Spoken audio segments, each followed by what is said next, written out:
তার মিডলে হচ্ছে pharyngeal mucosal space. So আমরা যদি এই ম্যাস্টিকুলার স্পেসটাকে যতগুলো স্পেস ইনক্লুড করা আছে, পার্টিকুলারলি আমরা জানি যে সবগুলো মাসেল অফ ম্যাস্টিকেশন এই ম্যাস্টিকেটর স্পেসের মধ্যে ইনভলভ আছে। তো সেখান থেকে যদি আমরা মাস্টার মাসেলটা বাদ দিই, তাহলে যে স্পেস থাকে সেটাকে বলা হয় medial masticator space. So simply it হচ্ছে masticator space involving the masseter muscle, pterygoid muscle, some part of the lateral pterygoid and temporis muscle. সেখান থেকে যদি আমি জাস্ট এই masseter muscle টা বাদ দিই, তাহলে যেটুকু থাকবে সেটা হচ্ছে medial masticator space. যদিও আগে কিন্তু masticator space বলতে তারা দুভাগে ভাগ করতো, বাইরে জাইগোমেটিক আর্চ, উপরটাকে বলা হতো সুপ্রাজাইগোমেটিক masticator space, যেটাকে আমরা এখন বলি টেম্পোরাল স্পেস, আর নিচেরটাকে বলা হয় ইনফ্রাজাইগোমেটিক masticator space, যেটা আমরা সিম্পলি এখন বলি masticator space. So medial masticator space মানে হলো masticator space মাইনাস হচ্ছে মাস্টার মাসেল ও মাস্টারিক স্পেস। এবং এই যে মাস্টারিক স্পেস, এটা আমাদের ডিফরমেশনে কেন আসছে? কারণ হচ্ছে এটা একটা ফাশিয়াল স্পেস। বেসিক্যালি আমরা জানি যে ডিপ ইনভেস্টিং ফাশিয়া যেটা আছে, এটা লোয়ার ম্যান্ডিবল দিয়ে স্পিড করে উপর দিকে চলে যায়। লেটারালি এটা ম্যাস্টার মাসেলটাকে কভার করে, আর মিডিয়ালি এটা মিডিয়াল টেরিকয়েড লেটারটাকে কভার করে উপরে স্কাল বেস চলে যায়, এবং সেটা ফোরামেন ওভালে একটু মিডিয়ালি গিয়ে এটা অ্যাটাচ করে। So this is called the fascial space. এই জন্য এটা আসলে মূলত T4B-তে এটা ইনক্লুড করা হয়েছে। নেক্সট হচ্ছে প্যারাফ্যারিঞ্জিয়াল স্পেস। এটা একটা ইনভার্টেড, কোন একটা নাম হচ্ছে ইনভার্টেড পিরামিড স্পেস, অথবা আমরা অনেক সময় এটাকে বলি ফ্যারিঞ্জিও মিউকোজাল স্পেস, মানে অনেকগুলো নাম আছে, কিন্তু প্যারাফ্যারিঞ্জিয়াল মানে হচ্ছে ফ্যারিংসের পাশে। So the space lies between the medial pterygoid space and the pharynx or pharyngeal mucosal space. এবং উপরে হচ্ছে স্কাল বেস, নিচে হচ্ছে একদম হাড়ের বোন পর্যন্ত, এখানে একদম ডায়াগনস্টিকের পোস্টার বেলিটা ডেটা করাতে হাড় বোনের সাথে অ্যাটাচ করে এই এক্সচেঞ্জ পর্যন্ত। তবে এখানে খুব ইম্পর্টেন্ট বিষয় হচ্ছে যে এটার মাঝখানে একটা প্রসেস থাকে, স্টাইলার প্রসেস, যেটা এই প্যারাফ্যারিঞ্জিয়াল স্পেসটাকে দুই ভাগে ভাগ করে। আমরা একটু পরে দেখব। এই যেমন এটা ওকে নো, একটু পরে বলছি। তো যে স্টাইলার প্রসেসটা এই প্যারাফ্যারিঞ্জিয়াল স্পেসটাকে মোট দুই ভাগে ভাগ করে। সামনের টুকরোকে বলা হয় প্রি স্টাইলার প্যারাফ্যারিঞ্জিয়াল স্পেস, পেছনটাকে বলা হয় পোস্ট স্টাইলার। আমাদের আইটিএফ এর ক্ষেত্রে কিন্তু প্রি স্টাইলার যে প্যারাফ্যারিঞ্জিয়াল স্পেস সেটা ইনক্লুডেড থাকে। নেক্সট যেটা রেট্রোভেন্ট্রাল ডাক্টাল ফ্যাট, যেটা আমরা জানি এটা হচ্ছে ম্যাক্সিলারি সাইনাস। সো এটা পেছনে যেটা আছে সেটা হচ্ছে রেট্রোভেন্ট্রাল ডাক্টাল ফ্যাট। সো এই সবগুলো স্পেসকে আসলে আমরা একসাথে বলি হচ্ছে আমরা ইনফ্রাটেম্পোরাল ফোসা।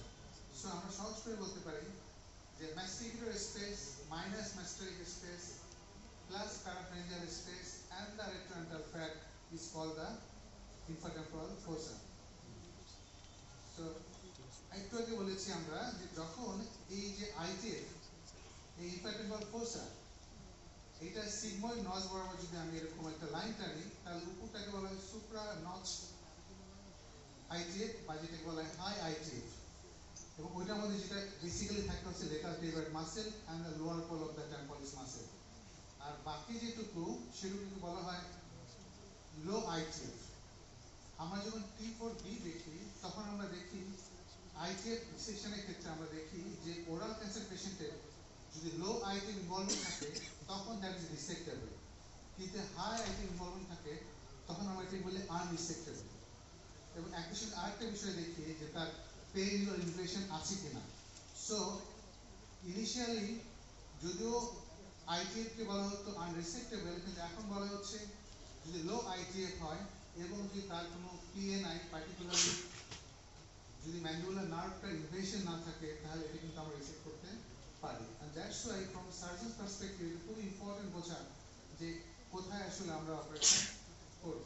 তো যেমন এটা হচ্ছে হলো লো আইটিএফ, এটা বোঝার উপায়টা কি? বোঝার উপায় হচ্ছে যে খুব সিম্পল, সিটি স্ক্যান আপনি দেখেন, আপনি এই যে হচ্ছে মানে maxillary sinus, এটা হচ্ছে posterolateral wall of the maxilla, এটা হচ্ছে rectodental space, এই pterygoid plate, এবং এখানে দেখেন এই যে একটা সোজা একদম একটা ব্রিজিং লাইন আছে, রেডিওপিক লাইন। তো যতক্ষণ পর্যন্ত ব্রিজিং থাকবে ততক্ষণ পর্যন্ত বুঝতে হবে যে indicate the ramus of the mandible, তার মানে sigmoid হচ্ছে নিচে, so this is called the low IT. কিন্তু আপনি এখানে দেখেন এখানে কিন্তু ডট আছে, মাঝখানে গ্যাপ আছে, what does it mean?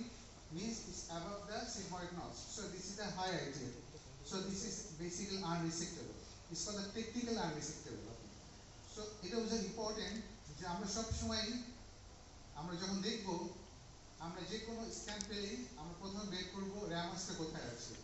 Simply একটা টোটাল একটা রেডিওপেক লাইন এরকম থাকবে, এই যে এরকম রেডিও লাইন থাকবে, তারপর আমরা দেখব ডট কোথায় আছে। উপরের দিকে গিয়ে যদি আমরা দেখি যে লেশনটা উপরে ডট পর্যন্ত এক্সটেন্ড করেছে, তার মানে হাই আইটিএফ ইনঅপারেবল। যদি ডট পর্যন্ত না যায় তার মানে হচ্ছে লো আইটিএফ, এটা হচ্ছে অপারেবল যদি তার পিএনআই ইনভলভমেন্ট না থাকে। এখন পিএনআইটা আমরা কিভাবে বুঝবো? সকালবেলা রূপা বা খুব চমৎকার ক্লাস নিয়েছে নিউরাল ইনভেশন নিয়ে। সো এটা হচ্ছে ফোরামেন কম্পাস, যেটার মধ্যে দিয়ে ম্যান্ডিবুলার নার্ভ যাবে, তারপর এক্সিম্যাঞ্জিয়াল আর্টারি যাবে, রেজাল প্যাটার্সোনাল আরো ইনিশিয়াল ভেইন যাবে।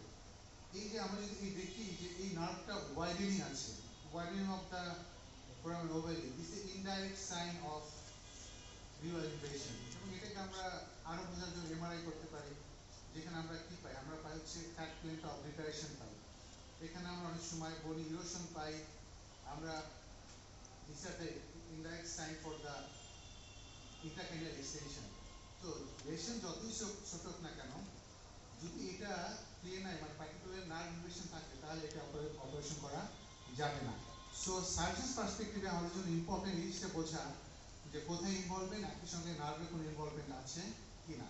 যেমন এখানে আমরা একটু আগে বলেছি যে যদি কিভাবে কমিউনিকেশন হতে পারে, পার্টিকুলারলি টেরিগো ম্যাক্সিলারি ফিশার দিয়ে। টেরিগো আমরা জানি যে ম্যাক্সিলা এবং টেরিগয়েড প্লেট মাঝখানে আমাদের টেরিগয়েড ফিশার থাকে, সেটা ইনভেশন হতে পারে, একটু পরে আমরা দেখাচ্ছি।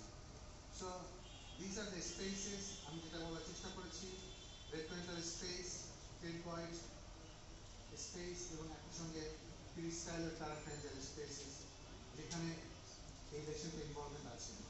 সো এটা কিভাবে কমিউনিকেট করে? আমরা জানি যে যখন কোথাও আইটিএফ ইনভলভমেন্ট হয়, আমরা এটার উপরেই মানে জাইগোমেটিক আর্চের উপরেই হচ্ছে হলো এটা হচ্ছে জাইগোমেটিক আর্চের, এটার উপরে হচ্ছে temple space, so you can easily go to the temple space. সামনে চলে যেতে অরবিটে থ্রু দ্য ইন্ট্রাঅরবিটাল ফিশার। এবং একই সঙ্গে আমরা জানি টেরিগয়েড প্লেট অর্থাৎ আইটিএফ এর যে মিডিয়াল ওয়াল, টেরিগয়েড প্লেট এবং পোস্টেরিয়র ম্যাক্সিলারি সাইনাস ম্যাক্সিলা, মাঝখানে টেরিগো ম্যাক্সিলারি